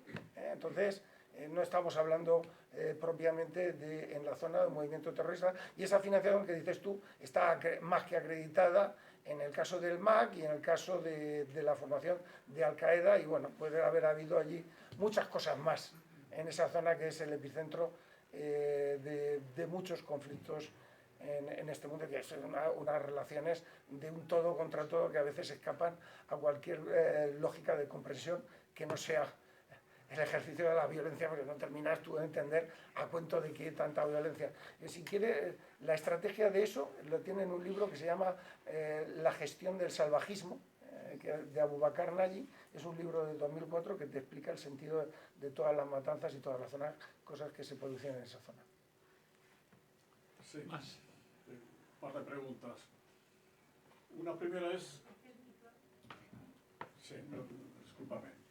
Una primera cuestión es, hecho en falta, es un análisis más global de la evolución económica, y especialmente en Estados Unidos. Yo creo que si vemos los datos, es verdad que has hecho esta comparación, ¿no? Sí, sí. De China, economía china, norteamericana, europea, y superado por el resto del mundo. Pero hay una cuestión también que hay que reconocer, es que la economía china, a paridad de poder adquisitivo de compra, supera ya. Ya se lo supera, claro, con creces. Pero con una cuestión añadida que hay que decir. Cuando el PIB español era superior al chino en el año 94. Estados Unidos tiene una situación muy delicada porque tiene una enorme deuda que la ha ido financiado precisamente porque es el dueño del dólar, de la moneda de cambio internacional. Pero esa moneda de cambio, esa moneda está debilitándose precisamente, entre otras cosas, por el ascenso de los BRICS, que como bien habéis dicho son países distintos, de naturaleza, etc. Pero imagino, entendemos, que si hay un montón de países que se van a los BRICS es porque tienen ganancias o un mejor comportamiento en cuanto a sus relaciones económicas de manera más equitativa que seguir manteniéndose bajo la presión, el dominio del Fondo Monetario Internacional, del Banco Mundial, que establece muchas veces a efectos de hacer préstamos o de la deuda, pone condiciones muy duras, muy difíciles. Por tanto, aquí está emergiendo ese cambio, y la primera cuestión que uno tiene que reflexionar: no le falta un cierto sentido de realismo, no solo a Estados Unidos, sino al resto de Occidente, para entender esa nueva realidad y acoplarse, entenderla y poder relacionarse de una manera que sea mutuamente beneficiosa. Esa es la primera cuestión. Claro, no lo hacen porque uno piensa, viendo la historia, que cuando los imperios están en decadencia, les cuesta mucho entender esa nueva situación en que se encuentran. Permítame que... La cuestión que era sobre todo para ti es, cuando la lógica de los conflictos que has explicado, de la guerra, la paz, etc., tiene un sentido que he explicado, pero cuando el dilema es que el paso de la guerra es una guerra nuclear que puede significar el exterminio de toda la humanidad, por tanto, todo el mundo pierde, en esas condiciones, cómo puede modificar el comportamiento de unos y otros. Y ante ese posible acontecimiento, que el riesgo es, viendo la historia, que muchas veces los cálculos que hacen unos y otros para ganar las guerras también cometen errores de interpretación, se lanzan y cometen errores, el riesgo de un error de esa naturaleza es terrible. Y no olvidemos la crisis de los misiles entre la Unión Soviética, Cuba, Estados Unidos, que al menos se pudo resolver porque había al menos dirigentes en uno y otro bloque con suficiente inteligencia para entender lo que podía suceder. Pero claro, yo ahora mismo, cuando veo Estados Unidos y veo el comportamiento del señor Joe Biden, pues la verdad que no veo un personaje a la altura de los acontecimientos, a una altura histórica, para entender lo que nos estamos jugando la humanidad, y por tanto estoy muy preocupado. Y a este nivel creo que sería muy interesante que todos tomamos iniciativas para que desde todos los lados de la sociedad haya presión para impedir esa escalada y desde luego el error terrible que sería dar armamento nuclear al gobierno de Ucrania. Bueno, le contesto rápidamente, puesto que tengo que salir corriendo, porque si llego más tarde mi mujer me mata directamente. Yo temo las armas nucleares, pero temo más a mi mujer. Entonces, vamos a ver, a día de hoy no hay peligro para que el dólar deje de ser la moneda de referencia. O sea, a día de hoy, todos los intentos que se han hecho de sustitución, el BRICS, el comercio entre Rusia y China, los intentos de Irán también no han funcionado y el dólar sigue siendo hoy la moneda de referencia y no hay visos de cambio. Aunque bien es cierto que la batalla por el liderazgo mundial se hará en torno a lo que usted está diciendo, que es la moneda de referencia. No es una batalla militar, sino una batalla económica. Por cierto, hay autores que llaman a China la potencia benevolente, porque hasta no quería el contacto con Occidente, le fue impuesto. Su cultura central, no gusta del conflicto, gusta de la armonía. Entonces yo no veo a China una potencia que muestre una voluntad belicosa que conduzca al mundo a la destrucción. Y en cuanto a lo que usted estaba diciendo, me permito una teoría de Johann Galtung, en un libro que se llama Hay alternativas, que me gusta mucho, que es darle seguridad al otro, o sea, buscar que todos los demás, expansionar la seguridad de los demás como forma de expansionar la propia. Y en eso pues la diferencia de seguridades, que unas partes tengan más seguridad que otra, es lo que desequilibra el sistema. Entonces, y eso en el tema nuclear, es que nos encontramos con un muy serio problemas, porque en el largo plazo, porque la humanidad va a durar unos cientos de años si alguien no lo impide, y esa tecnología que está ahí, que facilita la destrucción de la humanidad, porque si cae aquí una bomba en Barcelona, no es que destruya Barcelona, es que destruye la provincia de Barcelona. Entonces, las posibilidades de salvación que se ofrecen son más bien escasas. Y lo voy a dejar ahí porque por imperativos de horario. Muchas gracias.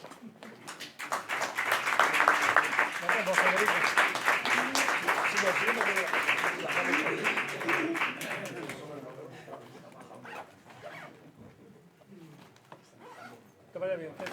Muchas gracias. Suerte. Hay que dudar de todo y pensar por uno mismo. No se dejen informar, sigan pensando. Es una muy buena tarea. Hasta luego.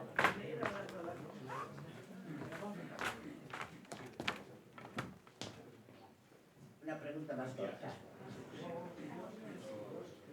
A ver, partiendo de la base de que la guerra para mí es el acto más inhumano de la humanidad y que por lo tanto siempre es terrible, pero uno puede llegar a entender, no a aceptar, pero a entender cuáles los intereses y el porqué. Entonces, entender los intereses de Estados Unidos en la guerra de Ucrania es relativamente fácil. Lo que para mí al menos ha sido incomprensible desde el primer momento es cuáles son los intereses de Europa en meterse en este fregado, porque realmente se han tirado un tiro en el pie, que se llama, es como si se hubiera autoflagelado. No he llegado a encontrar ¿cuál puede ser la explicación de que todos los gobiernos, no uno, sino todos los gobiernos de Europa se hayan alineado con algo que los desfavorece, tanto política, económica, de soberanía, etcétera? ¿Cómo lo explicas tú? ¿Qué pregunta? Yo hace poco estoy leyendo ahora un informe que ha preparado para la Comisión Europea, para la presidenta, un antiguo presidente de Finlandia, que es un informe impresionante, ¿no? Donde se da todo, es una especie de manual para ir a la guerra. Entonces, ese debate que tú planteas es el debate que yo llamaría prohibido. En fiesta lo vamos a llamar así, el debate prohibido. Que es una pregunta tan simple como la siguiente. ¿Los intereses estratégicos de Europa coinciden con los intereses norteamericanos? Esa es la pregunta que no se hace. Y que es la pregunta esencial. Y es más, por un lado, porque la izquierda ya es euroatlántica. Ya no hay muy poca izquierda que no sea ya euroatlántica. Muy poca. Queda muy poco. Y si no lo es, cuando está en el gobierno, como si lo seriese. Porque todos los presupuestos militares de la actual ministra y todos los informes se han aprobado en los consejos de ministros, como es natural. Desde Pablo Iglesias hasta Íñigo Errejón. Todos se han aprobado con la anuencia de los ministros. Y el informe y la declaración de los ministros de Asuntos Exteriores recientes, de antes de ayer, con el ministro de Asuntos Exteriores de España, que es otro llamamiento más, una escalada en Ucrania, un informe que corresponde abiertamente a la política que está siguiendo el gobierno de Pedro Sánchez. O sea, uno puede hacer muchas declaraciones, pero al final lo que a ti te va es lo que hace y lo que aprueba con los presupuestos que aprueba. Porque además da la paradoja. Yo he estado 3 años en la Comisión de Defensa del Parlamento Español y 3 años en la bancada de Unidas Podemos. Los presupuestos son increíbles, porque no son creíbles, porque lo que hacen es que te dan unos presupuestos, se aprueban unos presupuestos, y luego te meten otro presupuesto de extranjero por gasto extraordinario, con lo cual está permanentemente, te engaña tu propio gobierno. Porque no son ciertos lo que aprueba el Parlamento. Y cuando ves entre lo previsto y lo ejecutado, aparece que se ha ejecutado miles de millones más. Y es simplemente porque, como no está bien visto incrementar los gastos militares, se oculta a la población. Porque todo esto que estamos viendo se está haciendo ocultándoselo a la población. Por lo tanto, ese es para mí el gran problema que tiene Europa. Ese es el gran problema que tiene Europa. Que no se plantea la necesidad de un cambio de política, porque la necesidad del cambio de política, el 20% de diferencia que tengo con Federico es como aquella es una diferencia quizás muy diferente, es justamente que eso pondría en cuestión la Unión Europea y la propia existencia de la OTAN. Porque si no hay coincidencia entre Europa y Estados Unidos, ¿qué hacemos en una estrategia político-militar dirigida y hegemonizada por Estados Unidos más allá de las poblaciones europeas? Porque ese es el pequeño problema. Un arma táctica es táctica para los norteamericanos porque están muy lejos. Pero un arma táctica en Europa es estratégica para Rusia. Esa pequeñita diferencia. Que es lo que Putin el otro día, mandándole este nuevo misil, le quiso aclarar esa diferencia. Un arma de alcance medio en Europa son armas estratégicas porque pueden destruir la parte occidental de Rusia. Claro, estamos hablando de cosas muy seria. Y las consecuencias políticas de un acuerdo de paz donde Ucrania pierda una gran parte de su territorio, haya una zona desmilitarizada, es el fin de Zelensky y el fin del Estado que se ha convertido Ucrania, que se va a convertir en un Estado fallido, que va a ser despojado de tal Estado. Y los primeros que van a meter mano van a ser los polacos, recomendando todo lo que el camarada Stalin le añadió a Ucrania. Entonces, no es pequeña cosa.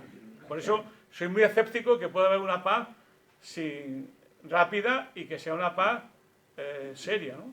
Perdón, usted decía que a lo mejor no había una confrontación OTAN-Rusia. Yo creo que ya está, porque los misiles los ucranianos no los pueden mandar ellos. Hay tropas angloamericanas que son los que mandan. Y están formando Francia y Dinamarca a los futuros pilotos de los F-16. ¿Qué cree usted? Sí, es que yo creo que, claro, tampoco podemos entrar en ciertos tecnicismos, ¿no? Porque podemos aburrir al personal. Pero vamos a ver. Estamos hablando de una guerra limitada. ¿Qué es una guerra limitada? Es una regla con ciertas reglas no explícitas, pero reales. Sí, en este momento está habiendo negociación entre Estados Unidos y Rusia de una manera permanente. Llamadas telefónicas, engaños mutuos, hacer fintas, todo eso se está haciendo. ¿Qué ocurre? Que el problema de una guerra limitada es que tiene ciertas reglas. ¿Por qué? Lo decía el otro día muy bien el jefe del Estado Mayor de la OTAN. Decía, porque tienen armas nucleares. Si no tuvieran armas nucleares, ya hubiésemos invadido Rusia. Pues claro. ¿Qué te crees? ¿Que eso no lo sabía Kim Il-sung? ¿Que eso se le olvidó a Hassan Hussein? Y también a Gaddafi, que la única manera que hay para que Estados Unidos no te ataque es teniendo bomba atómica. Que claro, es que parece que cada mañana nos levantamos aprendiendo. No, no. Es que ellos sabían que la condición previa para que no te ataquen... Por ejemplo, John Mearsheimer, que es uno, para mí, el tratadista más importante que hay hoy de relaciones internacionales, que es norteamericano, por cierto, antiguo oficial de la Armada de Aviación, lo decía, los problemas de Oriente Medio se resolvían con que Irán tuviera arma atómica. ¿Por qué? Porque hay un pequeñín problema que nadie habla, que es que Israel tiene arma atómica. Se calcula que tiene disponible en torno a un centenar. Israel. Es que no estamos hablando de teoría, no, es que hay un país atómico, un país nuclearizado y un país que te puede destrozar. Entonces, ¿cuál es la alternativa que tiene Irán? O un acuerdo internacional serio, o terminar teniendo una bomba atómica. ¿Y qué ha dicho Netanyahu antes de ayer? Que el día que se entere, bombardea Irán.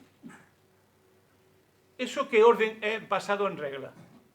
Es la regla del de siempre. El poder del más fuerte, el que tiene capacidad de decisión y de actuar. ¿Eso es muy trágico? Sí. ¿Y cuándo ocurre eso? Cuando estamos en el interregno. Aquello que decía Gramsci entre lo viejo que no acaba de morir y lo nuevo que no acaba de emerger, en medio hay aspectos morbosos, decía. Y no se des cuenta que está creciendo lo morboso por todos lados. Y aquí, en Cataluña también, está apareciendo cosas morbosas. Cambios fundamentales. ¿Por qué? Porque está cambiando la historia. Y yo creo que ese es el gran problema que tenemos por delante. Que está cambiando la historia y no tenemos ni una teoría que lo explique, ni una estrategia que lo recomponga, ni una fuerza política que lo organice.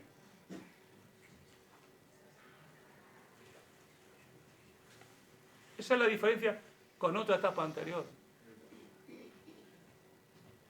Y esto se venía, e insisto, se debe venir al menos del año 2008. Está escrito en decenas de informes de la propia CIA. Cada año la CIA le entrega al nuevo presidente, le entrega un informe, que luego se publica, ese informe. Hay una parte secreta que no, donde decenas de universidades norteamericanas se ponen a trabajar para pronosticar qué va a pasar dentro de 4 años, las tendencias mundiales. Todo eso se ve, todo eso se sabe. Hay un gran consenso, hasta en la academia, sobre lo que está pasando en el mundo. El problema es sacar consecuencias políticas de eso y convertir la nación. Porque si no, parecemos que somos académicos. Y los académicos están muy bien. Pero es que llega un momento que hace falta algo más que bueno análisis, ¿no? Que es acción consciente, en este caso, para impedir que la guerra se nos convierta en una posibilidad. ¿Por qué? Porque ¿qué hay detrás de todo esto? A mí me gustaría insistir mucho en esta cosa. Que detrás de esto hay una hipótesis, que es la que Vladimir Putin y Sergei Karagánov se encargaron de decir claramente. Y ahora se ha convertido en doctrina oficial de Rusia. La hipótesis es, ellos no se atreverán. Esa es la hipótesis subyacente. Cuando se produce aquello de la destrucción mutua asegurada, eso ponía un límite a las guerras. Entonces las guerras se iban por las periferias, Europa como territorio de confrontación, línea de fractura, se iban por las periferias, y mientras las clases políticas de los dos bloques interviniendo para que la respectiva PAC se cumpliera en el marco de acuerdo global. ¿Sí? Bueno, eso, cuando Estados Unidos dice hemos ganado la Tercera Guerra Mundial e impongo mi orden, en ese momento que han ganado la Tercera Guerra Mundial, consideran que tienen barra libre para intervenir en cualquier lugar del mundo, y así lo han hecho. ¿Qué ocurre? Que el viejo topo sigue funcionando, y las contradicciones siguen funcionando, y el desarrollo de las fuerzas productivas sigue funcionando, y la lucha por el poder mundial sigue funcionando. Entonces, ante esa realidad, hoy Estados Unidos se ve en un momento muy delicado, porque de que esta situación se vaya agravando y que Rusia sea cada vez más fuerte, que encima pueda aparecer como vencedora y ser lo de la crisis ucraniana, que a su vez China siga creciendo, que a su vez los BRICS sigan multiplicándose y fortaleciéndose, y a su vez convertir de nuevo a África en el lugar de enfrentamiento, entre las grandes potencias. Todo eso está ocurriendo delante de nosotros. Lo que está pasando en el Sahel es decisivo para nosotros. Y por cierto, en ese mundo hay que ver lo que está pasando en América Latina, porque ahí se está produciendo una recomposición del dominio norteamericano enorme con las derrotas de las izquierdas. Una recomposición del dominio norteamericano cada vez más fuerte. Dentro de poco habrá un referéndum en Ecuador para permitir bases militares extranjeras, o sea, norteamericanas. Y que la nueva extrema derecha, con Milei a la cabeza, esté levantando la cabeza, que en las últimas elecciones Bolsonaro ha ganado las elecciones municipales y estatales en Brasil, y que a su vez, no quiero hablar de Boris, me voy a permitir que no hable nada, pero que a su vez allí también las derechas tengan levantándose, y no aparecen las derechas, aparecen las derechas más duras, las golpistas, los que defienden la etapa anterior de dictadura. Y eso es también porque América Latina siempre ha sido la reserva estratégica de Estados Unidos. Por eso, cuando uno ve estas disquisiciones de qué tipo de fraude ha habido en Venezuela, hombre, uno puede discutir muchas cosas, ¿no? Pero por favor, Lo que hay es un conflicto geopolítico que no pueden consentir que en Venezuela haya un régimen que no controle y sobre todo una fuerza armada que no controle. Pues eso es lo que está pasando en el mundo, querido compañero. Y eso se ha acelerado desde hace 2 años. Y se ha acelerado más desde hace 1 año, porque un 7 de octubre la resistencia armada palestina, con Hamás a la cabeza, pero no solo Hamás, se levantó en armas contra el Estado de Israel. Y hoy, según dicen, va a haber paz, hoy, y veremos lo que dura. Veremos lo que dura. Y está bien, porque... Pero la paz no será para los gazatíes, ni para los palestinos. Esos tienen guerra, guerra y guerra. Bueno, esa es la realidad. Entonces, ante eso, lo que nos queda a nosotros que ver es, oye, todo esto que está ocurriendo, ¿por qué somos 4 gatos que lo estamos discutiendo? Y no se convierte en una política. Ese es el gran debate. Una pregunta nada más. No, estaba viendo que evidentemente estamos todos de acuerdo en que hay todo un tema tácticas y demás por parte de cúpulas interesadas, el complejo militar industrial y demás. Eso está claro, y ahí está moviéndose el tablero de ajedrez, de fichas en todo el planeta, en todo un juego de intereses. Y en todo eso, evidentemente, que el elemento fundamental son los 7.500 millones de personas que habitan el planeta. Me parece que ese es el tema. No es el tema que yo tenga más dinero o tenga menos dinero. Creo que el interés de todo esto son 7.500 o más millones de personas, seres humanos que habitan el planeta. Entonces, yo un poco plantearía no la respuesta, sino la preocupación. ¿Qué pasa con toda esa gente, seres humanos concretos, familias, amigos, que están viviendo un mundo que no han elegido ellos?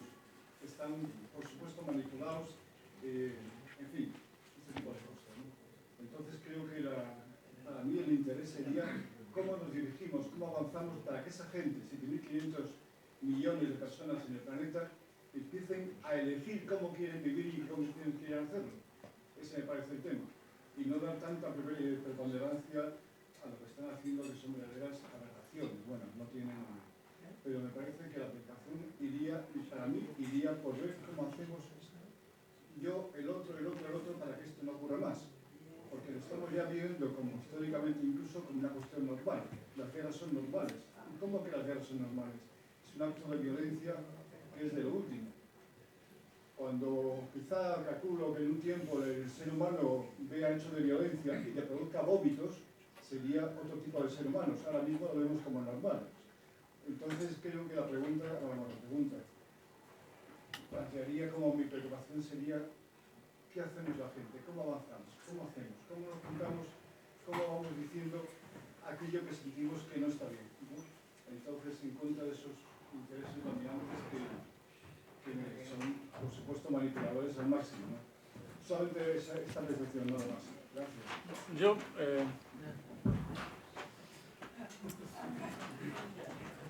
como eso de la humanidad no existe como sujeto político y nunca ha existido. Y dudo de que alguna vez exista. La humanidad no existe como sujeto político. Lo que existe son un conjunto de estados jerárquicamente organizados con un poder asimétrico y excluyente. Eso es la realidad del mundo. A eso antes se le llamaba imperialismo. Lo que sí ha habido es, en tu cultura y la mía seguramente, un intento de poner en pie un sujeto social internacional en favor de un nuevo orden económico, político y social. Eso se llamó Primera Internacional, se llamó Segunda y sobre todo se llamó la Tercera, que fue la realmente ecuménica. Pero todas esas internacionales,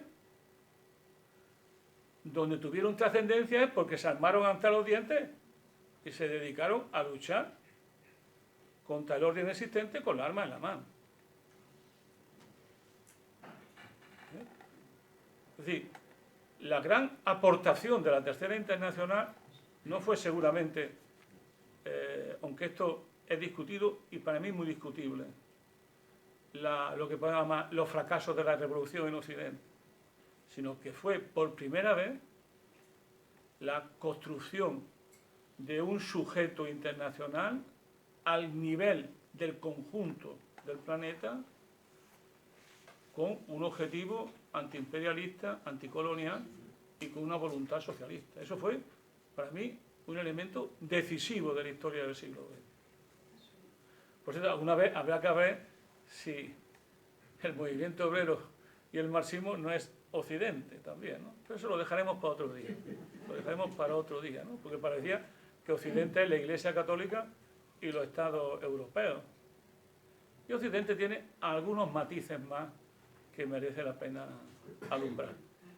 Pero dicho eso, lo que me interesa a mí ver es que hoy la gran dificultad que tenemos a nivel mundial es esa impotencia que usted señala y que yo comparto, en el fondo es una impotencia, de decir, oye, ¿y cómo intervenimos para que no estemos hablando todos los días de geopolítica? Yo me canso de hablar de geopolítica porque estoy hablando siempre de gobierno y de Estado.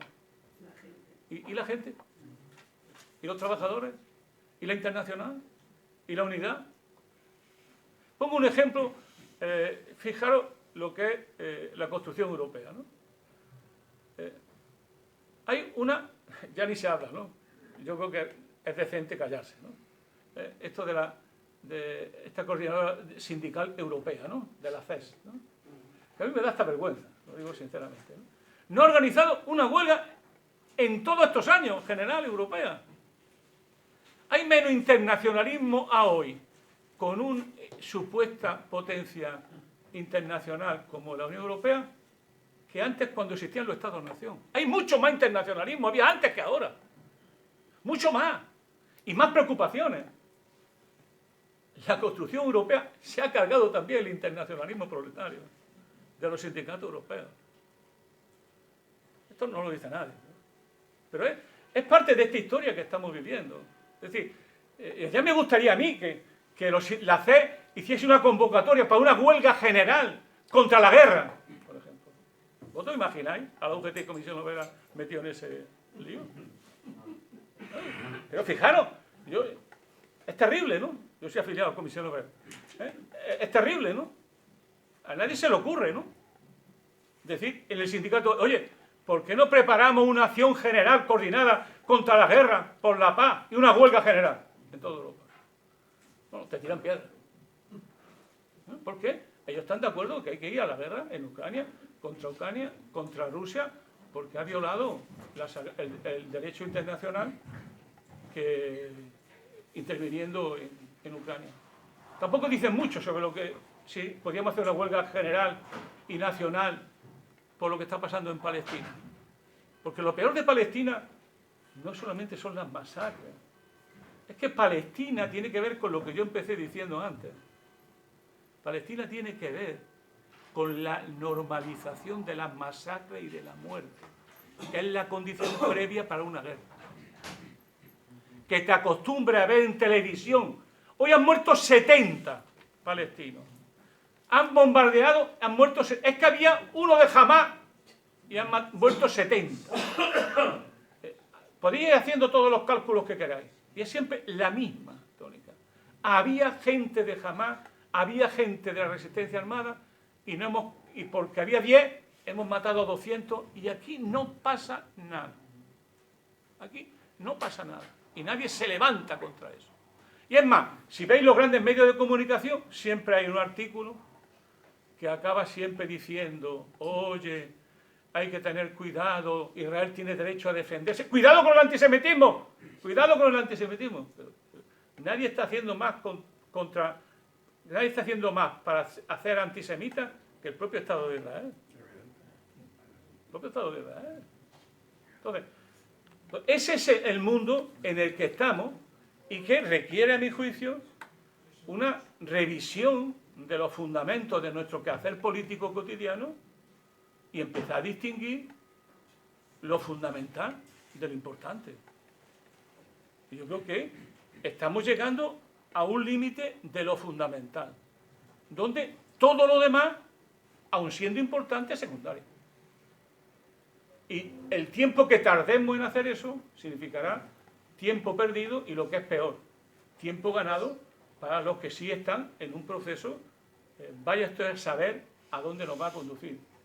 pero las señales no son nada alentadoras. Bien, han tocado ya las 9, de manera que una última pregunta y se acabará. Has hablado de No China. es ni siquiera una pregunta, simplemente abundando lo que usted decía ahora, pues una brevísima cita. Los medios hacen tan uso interesado que, por ejemplo, aquí la televisión pública jamás hace referencia al genocidio israelí en Gaza, sino, esto lo he oído yo directamente, en la guerra de Hamás contra Israel. Simplemente esa es la referencia que se hace en la televisión pública aquí, en esta autonomía. La guerra de Hamás contra Israel. Muy bien, pues gracias por vuestra visita. Hay una señora que va a decir... Has hablado de la posibilidad de conflicto interno en China. ¿A qué te refieres? ¿Cuestión demográfica o cuestión de lucha interior? No, porque China está obligada, eso nos llevaría muy lejos, está obligada a cambiar de modelo productivo.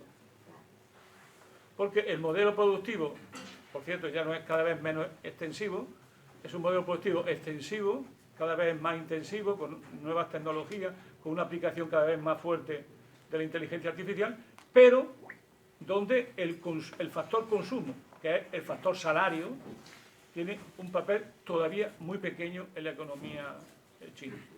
Y eso va a significar que la economía se va a tener que centrar mucho más en el salario, en el consumo y en lo que vamos a llamar, en la mejora de las condiciones de vida y de trabajo de la propia fuerza de trabajo de los trabajadores.